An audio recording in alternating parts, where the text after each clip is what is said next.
ವಕೀಲರು ಮನವಿ ಸಲ್ಲಿಸಲು ಬಂದಂತ ಸಂದರ್ಭದಲ್ಲಿ ಅಸಡ್ಡೆ ತೋರಿದ ಜಿಲ್ಲಾಧಿಕಾರಿಗಳು ಕೂಡಲೇ ವಕೀಲ ಸಂಘ ಬಳಿ ಕ್ಷಮಾಪಣೆ ಕೇಳಬೇಕು ಮತ್ತು ಕೂಡಲೇ ಅವರನ್ನು ವರ್ಗಾವಣೆ ಮಾಡಬೇಕು ಎಂದು ವಕೀಲರ ಸಂಘದ ವತಿಯಿಂದ ನ್ಯಾಯಾಲಯದ ಕಲಾಪದಿಂದ ಹೊರಗುಳಿದು ಜಿಲ್ಲಾಧಿಕಾರಿಗಳ ವಿರುದ್ಧ ಧಿಕ್ಕಾರ ಕೂಗಿ ಪ್ರತಿಭಟನೆ ನಡೆಸಿದರು. ವಕೀಲರ ಸಂಘದ ಅಧ್ಯಕ್ಷ ಸಿಎಂ ಪೃಥ್ವಿ ಸುದ್ದಿಗಾರರೊಂದಿಗೆ ಮಾತನಾಡಿ, ಉರಿಲಿಂಗ ಪೆದ್ದಿಮಠದ ಜ್ಞಾನಪ್ರಕಾಶ್ ಸ್ವಾಮೀಜಿ ಹೇಳಿಕೆಗೆ ನಮ್ಮ ವಿರೋಧವಿದೆ. ಅವರ ವಿರುದ್ಧ ಕೂಡಲೇ ಸೂಕ್ತ ಕ್ರಮ ಕೈಗೊಳ್ಳಬೇಕು. ಇವರ ವಿರುದ್ಧ ನಮ್ಮ ಜಿಲ್ಲಾ ವಕೀಲರ ಸಂಘ ಜಿಲ್ಲಾಧಿಕಾರಿಗಳಿಗೆ ಮನವಿ ಸಲ್ಲಿಸಲು ಹೋದಂತ ಸಂದರ್ಭದಲ್ಲಿ ಜಿಲ್ಲಾಧಿಕಾರಿಗಳ ನಡುವೆ ತುಂಬಾ ಬೇಸರ ತಂದಿದ್ದು, ಇಂದಿನಿಂದ ನಾವು ನ್ಯಾಯಾಲಯದ ಕಲಾಪವನ್ನು ನಿಲ್ಲಿಸಿ ಜ್ಞಾನಪ್ರಕಾಶ್ ಸ್ವಾಮೀಜಿಯ ವಿಚಾರದಲ್ಲಿ ಸರ್ಕಾರ ಕ್ರಮ ಕೈಗೊಳ್ಳಲಿ. ಆದರೆ ನಮ್ಮ ವಕೀಲರ ವಿರುದ್ಧ ಅವಹೇಳನಕಾರಿಯಾಗಿ ಮಾತನಾಡಿದ ಅವರ ವಿರುದ್ಧ ಮತ್ತು ಸಂವಿಧಾನದ ಹೇಳಿಕೆಯನ್ನು ವಿರೋಧಿಯಾಗಿ ನಮ್ಮ ವಿರುದ್ಧ ಮಾತನಾಡಿದ ಅವರ ಮೇಲೆ ಕ್ರಮ ಕೈಗೊಳ್ಳಬೇಕೆಂದು ಜಿಲ್ಲಾಧಿಕಾರಿಗಳಿಗೆ ಮನವಿ ಸಲ್ಲಿಸಲು ಹೋದಂತ ಸಂದರ್ಭದಲ್ಲಿ ಜಿಲ್ಲಾಧಿಕಾರಿಗಳ ನಡೆ ಇದಕ್ಕೂ ಖಂಡದ ಕೂಡಲೇ ಕ್ಷಮಾಪಣೆಯನ್ನು ಕೇಳಬೇಕು ಮತ್ತು ಅವರ ವಿರುದ್ಧ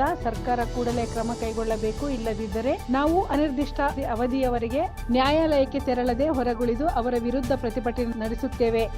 ಈಗಾಗಲೇ ನಾವು ತಾಲೂಕು ದಂಡಾಧಿಕಾರಿಗಳ ಮೂಲಕ ರಾಷ್ಟ್ರಪತಿಗಳಿಗೆ, ಪ್ರಧಾನಮಂತ್ರಿ ಹಾಗೂ ಮುಖ್ಯಮಂತ್ರಿಗಳಿಗೆ ಜಿಲ್ಲಾಧಿಕಾರಿಗಳ ವಿರುದ್ಧ ದೂರನ್ನು ಸಲ್ಲಿಸುತ್ತಿದ್ದೇವೆ. ಕೂಡಲೇ ಕ್ರಮ ಕೈಗೊಳ್ಳಬೇಕು ಎಂದು ಆಗ್ರಹಿಸಿದರು. ಹಿರಿಯ ವಕೀಲರಾದ ಸೋಮೇಗೌಡ ಮಾತನಾಡಿ, ಸಂವಿಧಾನದ ಅಡಿಯಲ್ಲಿ ಕೆಲಸ ಮಾಡುವ ಒಬ್ಬ ಜಿಲ್ಲಾಧಿಕಾರಿಗಳು ಸ್ವಾಮೀಜಿಯ ವಿರುದ್ಧ ಮನವಿ ಸಲ್ಲಿಸಲು ಹೋದಂತ ಸಂದರ್ಭದಲ್ಲಿ ಉದ್ದೇಶಪೂರ್ವಕವಾಗಿ ಎಳಂಬ ಮಾಡುತ್ತಿದ್ದಾರೆ. ಇದು ವಕೀಲರ ಗೌರವಕ್ಕೆ ಧಕ್ಕೆಯಾಗಿದೆ ಎಂದು ಆಕ್ರೋಶ ವ್ಯಕ್ತಪಡಿಸಿದರು. ಸ್ವಾಮೀಜಿಯವರಿಗೂ ನಮಗೂ ಯಾವುದೇ ಸಂಬಂಧವಿಲ್ಲ. ಅಲ್ಲದೆ ಒಬ್ಬ ಸ್ವಾಮೀಜಿ ಆದವರ ಕರ್ತವ್ಯ ಏನು ಎಂಬುದನ್ನು ಅವರು ಅರಿಯಬೇಕು. ಆರ್ಎಸ್ಎಸ್ ಹಾಗೂ ಸರ್ಕಾರದ ನಡುವೆ ಕಿತ್ತಾಟ ಬಗ್ಗೆ ನಮಗೆ ಯಾವುದೇ ಸಂಬಂಧ ಇರೋದಿಲ್ಲ. ಆದರೆ ಸ್ವಾಮೀಜಿ ಅವರು ಹೇಳಿಕೆ ಸಂದರ್ಭದಲ್ಲಿ ಕಾರ್ಯಾಂಗ, ನ್ಯಾಯಾಂಗ, ಶಾಸಕಾಂಗ ಹೀಗೆ ಇದೆಯೋ ಅದನ್ನು ಗೌರವಿಸುವ ಕೆಲಸ ಮಾಡಬೇಕು. ಸಂವಿಧಾನದ ಪೀಠಿಕೆ ಬಗ್ಗೆ ಉದ್ದುದ್ದ ಭಾಷಣ ಮಾಡುವವರಿಗೆ ನಿಜವಾಗಲೂ ನಾಚಿಕೆ ಆಗಬೇಕು. ಮನವಿನ ಸ್ವೀಕರಿಸಿದ 2 ದಿನಗಳಿಂದ ವಕೀಲರ ವಿರುದ್ಧ ಉದ್ದಟತನ ತೋರುವ ಜಿಲ್ಲಾಧಿಕಾರಿಗಳು ಕೂಡಲೇ ವಕೀಲರಲ್ಲಿ ಕ್ಷಮಾಪಣೆ ಕೋರಿ ಮನವಿ ಸ್ವೀಕರಿಸಬೇಕು ಎಂದು ಒತ್ತಾಯಿಸಿದರು.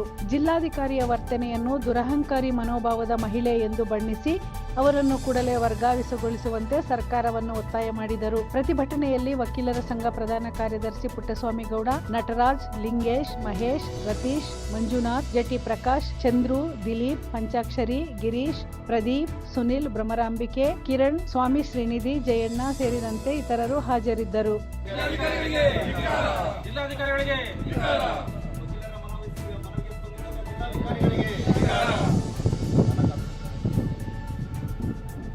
ಜ್ಞಾನಪ್ರಕಾಶ್ ಸ್ವಾಮೀಜಿಗೆ ಅವ್ರ ವಿಡಿಯೋಗಳನ್ನು ಸಾಕಷ್ಟು ನೋಡಿದ್ದೀವಿ.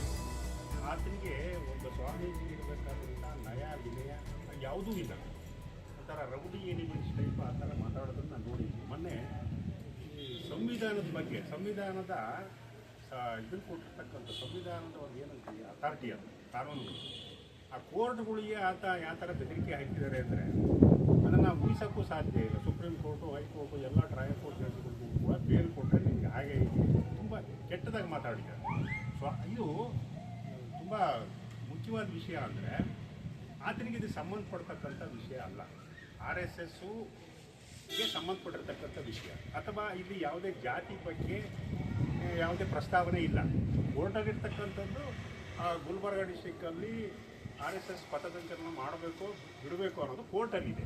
ಕೋರ್ಟಲ್ಲಿದ್ದಾಗ ಈತ ನ್ಯಾಯಾಧೀಶರಿಗೆ ಬೆದರಿಕೆ ಹಾಕಿದರೆ ಇದನ್ನು ನಾವು ಏನಂತ ತಿಳ್ಕೊಬೇಕು? ಜಡ್ಜಸ್ಗಳಿಗೆ ಅಲ್ಟಿಮೇಟಾಗಿ ಇವತ್ತು ನಾವೆಲ್ಲ ಅವ್ರ ಮೇಲೆ ಅಭಿಪ್ರಾಯ ಕಳ್ಕೊಂಬಿಡಿ. ಕಾರ್ಯಾಂಗ, ನ್ಯಾಯಾಂಗದ ಮೇಲೆ ಕಾರ್ಯಾಂಗ ಮತ್ತು ಶಾಸಕಾಂಗದ ಮೇಲೆ ನಮಗೆ ನಂಬಿಕೆನೇ ಇಲ್ಲ.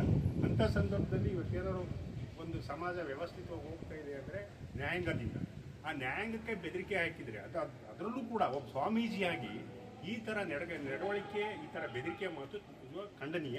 ಅದನ್ನು ನಮ್ಮ ಏನು ಈ ನ್ಯಾಯಾಂಗಕ್ಕೆ ಬೆದರಿಕೆ ಒಡ್ಡಿಲ್ಲ, ಅದರಿಂದ ನಾವು ಅದನ್ನು ತೀವ್ರವಾಗಿ ಖಂಡಿಸಿ ನ್ಯಾಯಾಲಯದಿಂದ ಹೊರಬಿಡ್ತೀವಿ. ಅನಿರ್ದಿಷ್ಟಾವಧಿ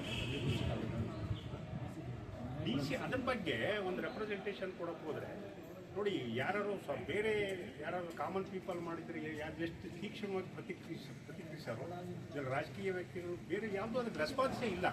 ಒಂದು ನ್ಯಾಯಾಂಗಕ್ಕೆ ಬೆದರಿಕೆ ಹೊಂದಿದ್ರು ಕೂಡ ಯಾವುದು ರಾಜಕೀಯ ವ್ಯಕ್ತಿಯಾಗಲಿ ಬೇರೆ ಯಾರೂ ಸಹ ಅದಕ್ಕೆ ಪ್ರತಿಕ್ರಿಯಿಸ್ತೇ ಇಲ್ಲ. ಹಾಗೆಯೇ ಈ ಕಾರ್ಯಾಂಗದಲ್ಲಿ ಒಬ್ಬ DC ಆಗಿ ಜಿಲ್ಲಾ ಪ್ರತಿನಿಧಿಯಾಗಿ ಆಯ್ಕೆ ಒಂದು ರೆಪ್ರೆಸೆಂಟೇಷನ್ ಕೊಡೋಕ್ಕೆ ಹೋದರೆ ಅಟ್ಲೀಸ್ಟ್ ಕರ್ಟಸಿ ಸೇಕಿಗೆ ಅಡ್ವೊಕೇಟ್ಸ್ ಬಂದು ಮೀಟ್ ಮಾಡಿ ಅದನ್ನು ರಿಸೀವ್ ಮಾಡೋಕ್ಕಾಗಲ್ಲ. ಅಂದರೆ ಅಲ್ಲಿಗೆ ಈಗ ಎಷ್ಟು ಪೊಲಿಟಿಕಲ್ ಬ್ಯಾಕ್ಗ್ರೌಂಡ್ ಇದೆ ಅಂತ ಅರ್ಥ ಆಗುತ್ತೆ. ಅದರಿಂದ ಆ DC ನಡವಳಿಕೆಯೂ ಸಹ ನಾವು ಖಂಡಿಸಿ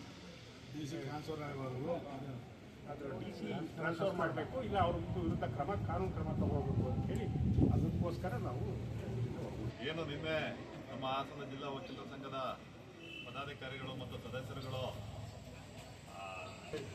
ಸ್ವಾಮೀಜಿಯವರು ನ್ಯಾಯಾಧೀಶರ ಬಗ್ಗೆ ಅವಹೇಳನಕರವಾಗಿ ಮಾತಾಡಿದ್ದಾರೆ ಅನ್ನೋದ್ರ ಬಗ್ಗೆ ಮನವಿ ಸಲ್ಲಿಸಲು ಜಿಲ್ಲಾಧಿಕಾರಿಗಳ ಸಂದರ್ಭದಲ್ಲಿ ಜಿಲ್ಲಾಧಿಕಾರಿಗಳು ನಮ್ಮ ವಕೀಲರ ಸಂಘದ ಪದಾಧಿಕಾರಿಗಳನ್ನು ಮತ್ತು ಸದಸ್ಯರುಗಳನ್ನು ಮನವಿಯನ್ನು ಸ್ವೀಕರಿಸದೆ ಏನು 11 ಗಂಟೆಗೆ ಹೋದಂಥ ನಮ್ಮ ಸದಸ್ಯರುಗಳನ್ನ ಆಚೆನೆ ಜಿಲ್ಲಾಧಿಕಾರಿ ಕಚೇರಿಯ ಆಚೆನೆ ಕಾಯಿಸ್ಬಿಟ್ಟು ಮತ್ತೆ 2:30 ತನಕನೂ ಬಂದು ಮನವಿಯನ್ನು ಸ್ವೀಕರಿಸದೇ ಇರೋದ್ರಿಂದ ಉಡಾಫೆಯ ವರ್ತನೆಯನ್ನು ತೋರಿಸಿರ್ತಾರೆ. ಮತ್ತು ಅವ್ರು ಕೊಡೋದಾದ್ರೆ ಏನು ಮನವಿನ ಟಪಾಲ್ ಸೆಕ್ಷನಲ್ಲಿ ಕೊಟ್ಟೋಗ್ಲಿ ಅಂತೇಳಿ ಉಡಾಫೆಯಿಂದ ಉತ್ತರವನ್ನು ನೀಡಿರ್ತಾರೆ. ಆದ್ದರಿಂದ ಏನು ಜಿಲ್ಲಾ ವಕೀಲರ ಸಂಘದ ಮನವಿಯಂತೆ ಎಲ್ಲ ತಾಲೂಕು ಸಂಘ ವಕೀಲರ ಸಂಘಗಳು ಮತ್ತು ಸದಸ್ಯರುಗಳು ನಮಗೆ ಬೆಂಬಲ ಸೂಚಿಸಿ DC ಅವರ ಈ ಉಡಾಫೆಯ ವರ್ತನೆಯನ್ನು ಖಂಡನೆ ಮಾಡಬೇಕು ಅಂತೇಳಿ ಈ ದಿನ ನಮಗೆ ಕರೆಯನ್ನು ಕೊಟ್ಟಿದ್ದಾರೆ. ಆದ್ದರಿಂದ ಏನು ಹಾಸನ ಜಿಲ್ಲಾಧಿಕಾರಿಗಳ ಕ್ರಮ ವರ್ತನೆಯು ದುರ್ವರ್ತನೆ ಆಗಿರುತ್ತದೆ ಹಾಗೂ ನಮ್ಮ ವಕೀಲರ ಸಂಘಕ್ಕೆ ಮತ್ತು ವಕೀಲರಿಗೆ ಒಂದು ಗೌರವವನ್ನು ನೀಡದೆ ಸಂವಿಧಾನಕ್ಕೆ ಅವಮರ್ಯಾದೆ ಮಾಡಿರ್ತಾರೆ. ಹಾಗಾಗಿ ಇದನ್ನು ಖಂಡಿಸಿ ಇವತ್ತು ನಮ್ಮ ಬೇಲೂರು ತಾಲೂಕು ವಕೀಲರ ಸಂಘದ ವತಿಯಿಂದ ಜಿಲ್ಲಾಧಿಕಾರಿಗಳ ವಿರುದ್ಧ ಒಂದು ಟ್ರಾನ್ಸ್ಫರ್ ಆಗೋರು ಪ್ರತಿಭಟನೆ ಇಲ್ಲಿ ಹಾಸನ ಜಿಲ್ಲೆಯಿಂದ ವರ್ಗಾವಣೆ ಆಗುವ ತನಕ ಅನಿರ್ದಿಷ್ಟಾವಧಿ ಕಾಲ ನಾವು ಪ್ರತಿಭಟನೆಯನ್ನು ಮಾಡ್ತೀವಿ. ಆದ್ದರಿಂದ ಇವತ್ತು ಕೂಡ ನಾವು ಈ ರೀತಿ ಪ್ರತಿಭಟನೆಯನ್ನು ಮಾಡಿ ತಹಸೀಲ್ದಾರ್ ಅವರಿಗೆ ಮನವಿಯನ್ನು ಸಲ್ಲಿಸಿ ಅದನ್ನು ಮುಖ್ಯಮಂತ್ರಿಗಳಿಗೆ ಹಾಗೂ ರಾಷ್ಟ್ರಪತಿಗಳಿಗೆ ಹಾಗೂ ಪ್ರಧಾನಮಂತ್ರಿಗಳಿಗೆ ನಮ್ಮ ಮನವಿಯನ್ನು ಕಳಿಸುವಂತೆ ಮನವಿಯನ್ನು ಮಾಡ್ಕೊತೀವಿ ಅಂತ ಹೇಳ್ತಾ ಬಾಯ್ಕಾಟಲ್ಲ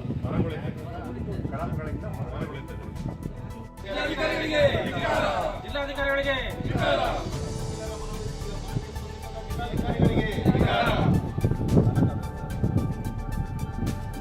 ಮೆಂಡು ನ್ಯೂಸ್ ನೆಟ್ವರ್ಕ್ ಸತ್ಯದ ಕನ್ನಡಿ.